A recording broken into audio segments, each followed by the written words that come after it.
করোনাকালের অদ্ভুত দিনগুলো আজও হৃদয়ে আছে, কিন্তু করোনাকাল সেটা ভারত কেন বিশ্ব ব্রহ্মাণ্ডের মাঝে একটা গ্রহ নক্ষত্র পজিশনের কারণেই হোক, আর যে কোনো দেশের একটা ভাইরাস থেকে সারা বিশ্ব ব্রহ্মাণ্ডকে তোলপাড় করে দিয়েছে। আর কোটি কোটি প্রাণী তারা অন্য সংকটের মুখে হয়তো এসে গেছিলেন, কারণ সময় ক্ষেত্রে করোনাকাল এবং কোনো উপায় নেই।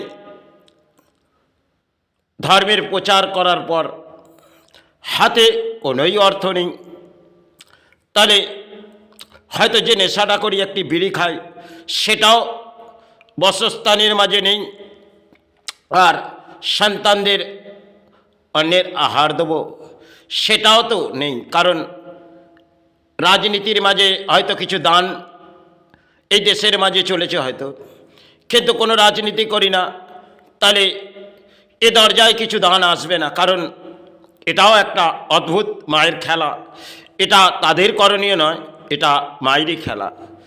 তাহলে দেখলাম আমাদের ধর্মের দেখায় বিজেপি পার্টি, সেটাকে আমি সমর্থন নাও করতে পারি কারণ আমি ধর্ম করি। আর যেটি একটি তৃণমূল দল সেটি বাংলার, সেটিকে আমিও গ্রহণ নাও করতে পারি কারণ আমি ধর্ম করি। তাহলে এই এই বসস্থানে আর এই ধর্মস্থানে সেখানে অন্যর আহার আসবে না, তাহলে পথের মাঝে বসে কাটাতে হবে। কারণ পথের মাঝে হয়তো কর্ম লেখা আছে, সেটা কিছু সময়ের জন্যে পথে হয়তো কাটিয়েছি, কারণ অন্যের আহার নেই। তাহলে আর যদি অন্য না থাকে তাহলে ধর্ম করা যাবে না। আর ধর্ম সেটাকে মাকে জানিয়ে হয়তো বন্ধ সেবা করতে হয়েছিল, কারণ পাঁচ পাঁচটি পানির অন্যের আহার আর সেবার মাঝে ফুল পুষ্প সেটা হয়তো পাওয়া যাবে না, কারণ গাছের ফুল দিয়ে মায়ের সেবা হয়তো কিছুটা দিন করেছিলাম, তারপর মাকে হয়তো নির্দেশ দিলাম, কারণ সেটা হয়তো সমাজের মানুষ বুঝবেন না। কারণ যে পরিস্থিতি হয়তো করোনাকালে জীবনে কেটেছে সেটা অদ্ভুত একটা জীবনের খেলা ছিল। কারণ কর্মর সাথে আমি হয়তো ধর্ম পালন করেছি, আর ধর্ম পালন করতে গিয়ে হয়তো গ্রহ নক্ষত্র খারাপের পজিশানে সারা দেশ জুড়ে যখন একটা সংকটের মুখে এসছে, তাহলে আমারও ঘরে অন্যের আহার হয়তো দুর্ভাগ্যের বিষয় এটা ঘটবে। কারণ সেক্ষেত্রে হয়তো দুটি রাজনীতি দল সেটা আমি তাদেরকে গ্রহণযোগ্য করি না, কিন্তু যে পরিস্থিতির মাঝে আমি জীবনে কাটিয়েছি সেটা হয়তো আমার পরম দুর্ভাগ্য। কারণ আমি বহু সময় হয়তো কর্ম নিয়ে লড়াই করেছি, আর স্বর্ণশিল্প থেকে আমি ত্যাগ দিয়েছিলাম ধর্মস্থান করার পর। তারপরে আমি করোনাকালের আগে একটি জায়গায় চলে যাই, সেখান থেকে যখন ফিরে চলে আসে ধস একটি হাত পড়ে গিয়ে ব্লকও হয়ে যায়। মা হয়তো সেটাকে ঠিকই করে দিয়েছেন, কারণ একটা গাই মাতা যেটা গরু সে আমাকে উদ্ধার করে দিয়েছিলেন। সেটা সময় ক্ষেত্রে ঘটনা ছিলেন, তাই হয়তো বড় কষ্ট পাচ্ছিলাম। এক সাধনার জগতে তিনি গুপ্ত সাধক শ্যামাকাপা, তাকে রাতে ব্যাখ্যা করলাম। সে সময় তিনি একটিই ব্যাখ্যা বললেন, সে নিশ্চয়ই মা সাহারা দেবে, এটা তার হয়তো ব্যাখ্যা ছিলেন, কিন্তু মা সেটা হয়তো করে দিয়েছেন, তিনি একটি ব্যাখ্যা বলেছিলেন।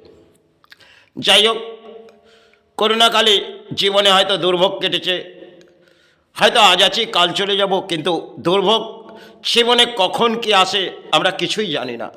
তাই করোনাকালে যখন পথে বসে আছি, কারণ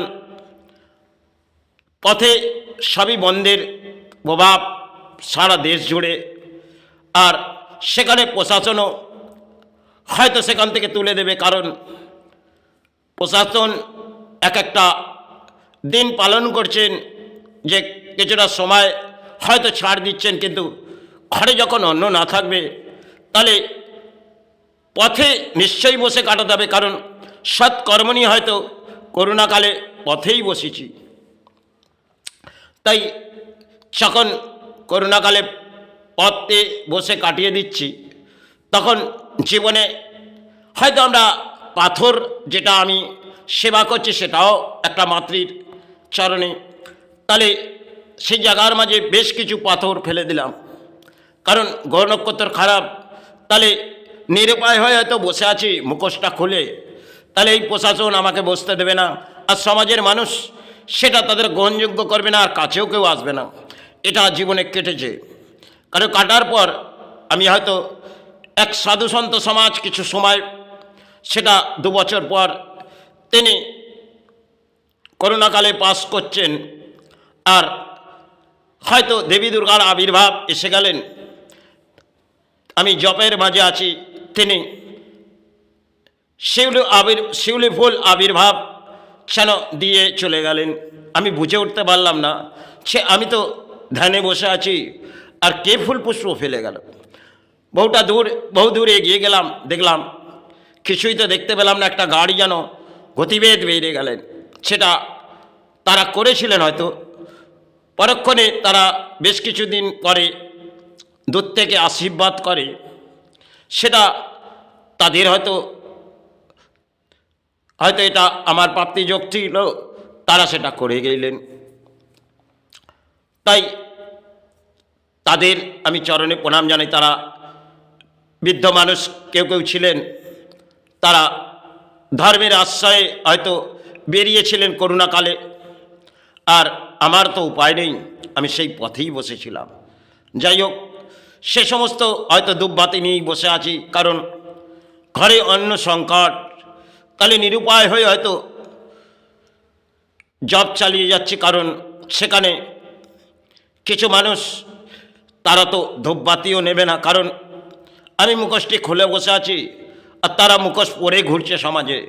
এটা করোনাকালে হয়তো কামনা করেছিলাম, আর কিছু লিফলেটও ফেলে দিয়েছিলাম প্রশাসন থেকে আরম্ভ করে সমাজের মানুষের কাছে।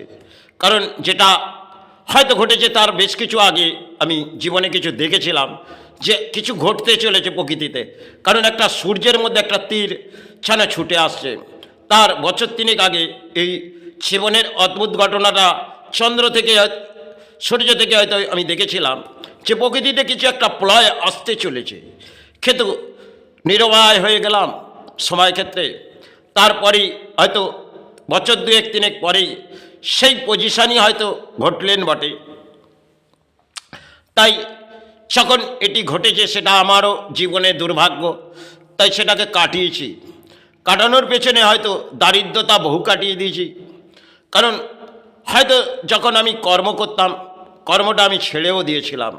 কারণ যখন ধর্মস্থান গড়ার পর আমি কিছু নির্দেশও মাকে দিয়ে দিয়েছিলাম, যে মা স্বর্ণশিল্প থেকে আমি ত্যাগ দেবো, সেটা হয়তো দিয়েছিলাম। তাতে দারিদ্রতা এসে গেলেন, এবং সন্তানদের নিয়ে বেঁচে থাকতে গেলে অর্থের তো প্রয়োজন, আর প্রাণে বেঁচে থাকতে গেলে অর্থের প্রয়োজন। তাহলে সেভাবে কিভাবে রক্ষণাবেক্ষণ হবে?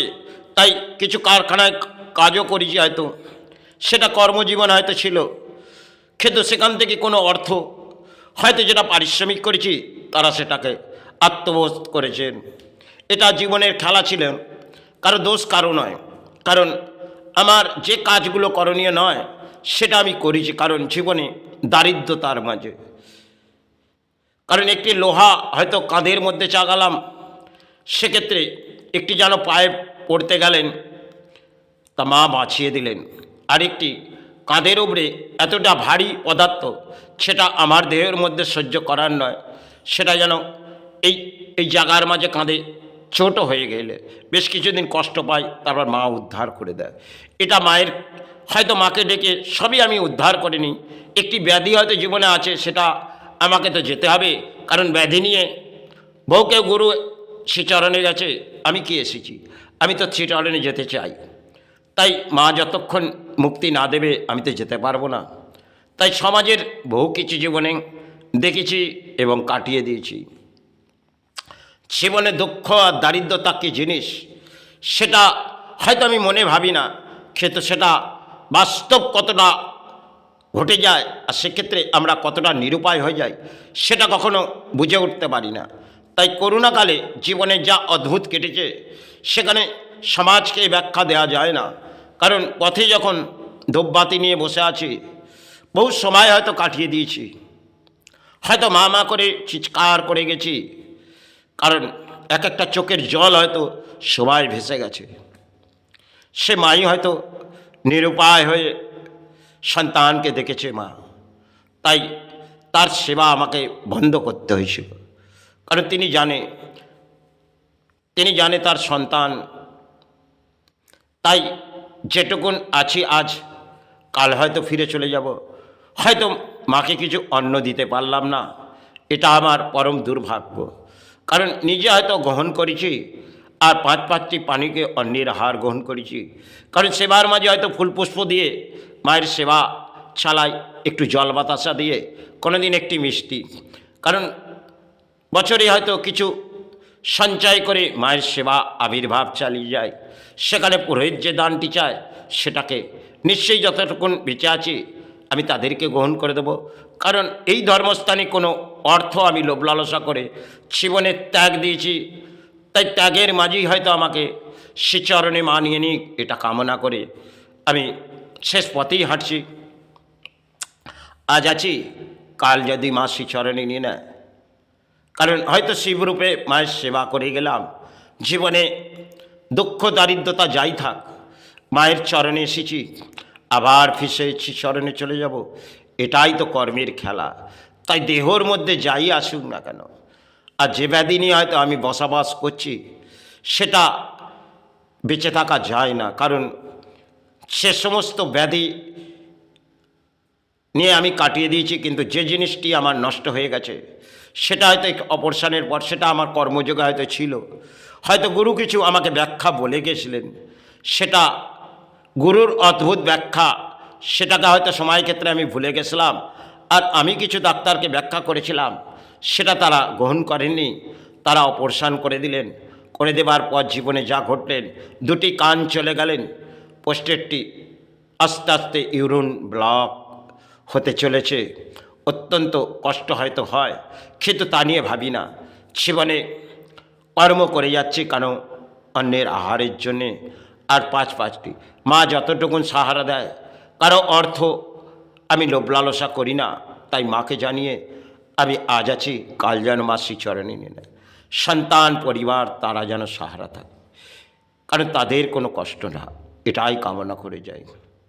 হয়তো এসেছি এই ভূমির মাঝে, বাংলার মাঝে, তাই সর্বমঙ্গল কামনা করে, দেশের কামনা করে আমি সে চরণে যেতে পারলে এটাই কামনা। দয়া স্বর্গ মাতৃ, দয়া স্বর্গ গুরু, সে চরণে নেমা, সে চরণে নাও গুরু।